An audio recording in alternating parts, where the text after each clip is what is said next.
Hello. और इस 8 के वीडियो एक्सप्लेनर में आपका स्वागत है। आज हम दो ऐसी खबरों पर गहरी चर्चा करने वाले हैं जिन्होंने सबका ध्यान खींचा है। एक तरफ पश्चिम बंगाल में जो एकदम से प्रशासनिक बदलाव आए हैं और दूसरी तरफ पूरे देश में लगातार बढ़ती ईंधन की कीमतें और उनका मैक्रो इकोनॉमिक असर। तो चलिए बिना किसी देरी के सीधे तथ्यों पर आते हैं। आज का हमारा रोड मैप बिल्कुल क्लियर है।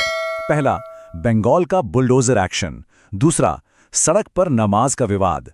तीसरा, नेताओं पर कानूनी शिकंजा। चौथा, राजनीति और अर्थव्यवस्था।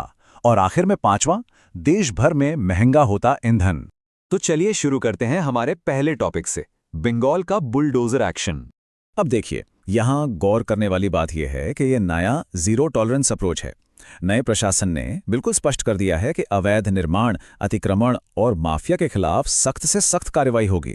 दावा यह किया जा रहा है कि यह अप्रोच पिछले प्रशासनिक कल्चर के बिल्कुल विपरीत है। बयानों पर गौर करें तो इस नए रुख को अमली जामा पहनाने के लिए खास तौर पर उत्तर प्रदेश से लगभग 2 दर्जन बुलडोजर मंगवाए गए हैं। सरकारी पक्ष का सीधा सा कहना है कि लोग अपने अवैध निर्माण खुद हटा लें, वरना प्रशासन का बुलडोजर चलेगा। आइए इन सख्त कार्रवाइयों के कुछ सटीक उदाहरण देखते हैं।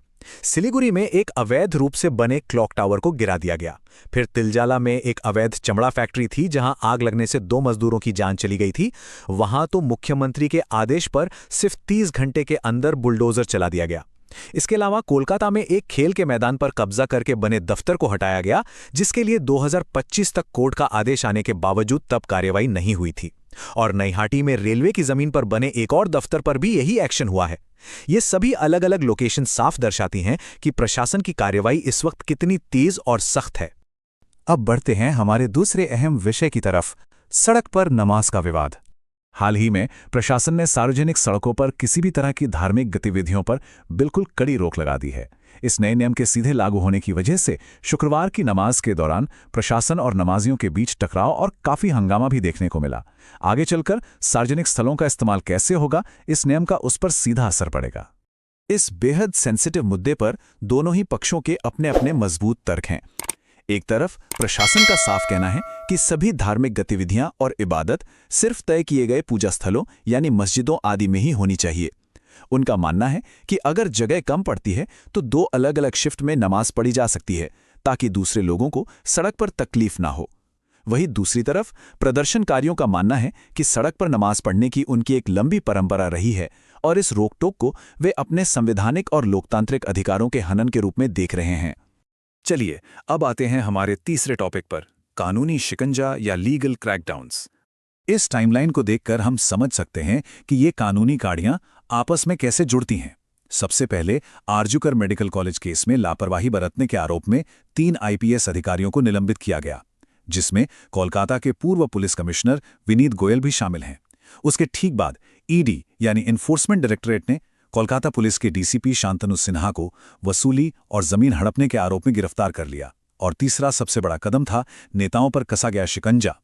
यहां टीएमसी नेता सुजीत बोस और राथिन घोष पर म्यूनिसिपैलिटी भर्ती घोटाले में ईडी की सख्त कार्रवाई हुई। इन पर आरोप है कि नौकरी दिलाने के नाम पर करोड़ों रुपए और लग्जरी फ्लैट्स वसूले गए हैं। अब आगे बढ़ते हैं चौथे विषय पर, राजनीतिक बदलाव और अर्थव्यवस्था। बंगाल में राजनीतिक मोहरे बहुत तेजी से बदल रहे हैं। हाल ही में शुभेंदु अधिकारी ने भवानीपुर सीट तो अपने पास रखी, लेकिन नंदीग्राम जैसी हाई प्रोफाइल सीट से अपना इस्तीफा स्पीकर को सौंप दिया। अब ये कदम इसलिए काफी अहम हो जाता है क्योंकि ये आने वाले समय में विधानसभा के अंदर एक बेहद जरूरी नई राजनीतिक एंट्री के लिए रास्ता साफ कर रहा है। लेकिन इन राजनीतिक बदलावों के पीछे एक बहुत बड़ी आर्थिक चुनौती भी खड़ी है। इस आंकड़े पे एक नजर डालिए, 70 करोड़ रुपए। रिपोर्ट्स बता रही हैं कि पश्चिम बंगाल पर कर्जा बढ़कर करीब 70 करोड़ तक पहुंच गया है। ये मुद्दा इसलिए भी गंभीर है क्योंकि जो राज्य एक समय में देश की तीसरी सबसे बड़ी अर्थव्यवस्था हुआ करता था, वो अब आर्थिक रैंकिंग में खिसककर 24वें स्थान पर आ गया है। तो नए प्रशासन के सामने इस आर्थिक संकट से उभरना एक बहुत बड़ी चुनौती है। तो ऐसे में इस भारी आर्थिक चुनौती से निपटने के लिए किस पर विश्वास जताया जा सकता है? यहाँ सबसे ज्यादा अटकलें संजीव सन्याल के नाम पर लगाई जा रही हैं। संजीव सन्याल एक जाने माने अर्थशास्त्री हैं और प्रधानमंत्री की आर्थिक सलाहकार परिषद के सदस्य भी हैं। ऐसी संभावना जताई जा रही है कि इनकी आर्थिक समझ और अनुभव को देखते हुए इन्हें इस खाली हुई नंदीग्राम सीट से चुनाव लड़वाया जा सकता है। ताकि वो आगे चलकर राज्य के नए वित्त मंत्री की जिम्मेदारी संभालें और इस गिरते आर्थिक स्तर को सुधार सकें। और अब आते हैं हमारे आखिरी और 5वें विषय पर, देश भर में महंगा होता ईंधन। चलिए इस टेबल को थोड़ा डिटेल में समझते हैं। देश के अलग अलग मुख्य शहरों में ईंधन की कीमतों में एक भारी अंतर दिखाई दे रहा है। दिल्ली में पेट्रोल करीब 97 रुपए और डीजल 90 रुपए के आसपास है, जबकि कोलकाता और मुंबई में ये 106 से 108 के पार जा चुका है। एक तरफ लखनऊ है जहां पेट्रोल 97 रुपए है, जो कि बाकियों के मुकाबले थोड़ा सस्ता है। वहीं तेलंगाना की राजधानी हैदराबाद देश के सबसे महंगे शहरों में से एक बन गई है, जहां पेट्रोल 110 रुपए के भी पार जा चुका है। ये डेटा साफ बताता है कि अलग अलग जगहों पर आम नागरिक पर आर्थिक बोझ कितना अलग अलग है। अब सवाल उठता है कि इन कीमतों में इतना बड़ा फर्क आखिर है क्यों? इसका सबसे मुख्य कारण ये चार्ट साफ दर्शाता है। वैट यानी वैल्यू एडेड टैक्स, जो कि राज्य सरकारें लगाती हैं। उत्तर प्रदेश में वैट की दर 19.36% है, जबकि तेलंगाना में यही दर लगभग दोगुनी यानी 35.20% है। यही वो बड़ा टैक्स गैप है जिसकी वजह से देश के अलग अलग हिस्सों में पेट्रोल डीजल की कीमतों में जमीन आसमान का अंतर देखने को मिल रहा है। लेकिन देखिए, मुद्दा सिर्फ टैक्स का नहीं है। इस पूरी पिक्चर के पीछे अंतर्राष्ट्रीय मार्केट के डायनामिक्स भी शामिल हैं। मार्केट एक्सपर्ट के विश्लेषण को अगर हम समझें तो इस तेजी के दो मुख्य ग्लोबल कारण हैं। पहला, कच्चे तेल यानी क्रूड ऑयल की कीमत, जो पहले 65 से 70 डॉलर हुआ करती थी, वो अब बढ़कर लगभग दुगनी हो गई है। और दूसरा सबसे बड़ा कारण है हमारे रुपए में आई अचानक गिरावट। सिर्फ 6 महीने के अंदर रुपया 85 से कमजोर होकर 96 प्रति डॉलर तक पहुंच गया है।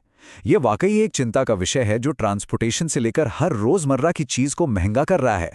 तो आखिर में सबसे अहम सवाल यही आकर ठहरता है।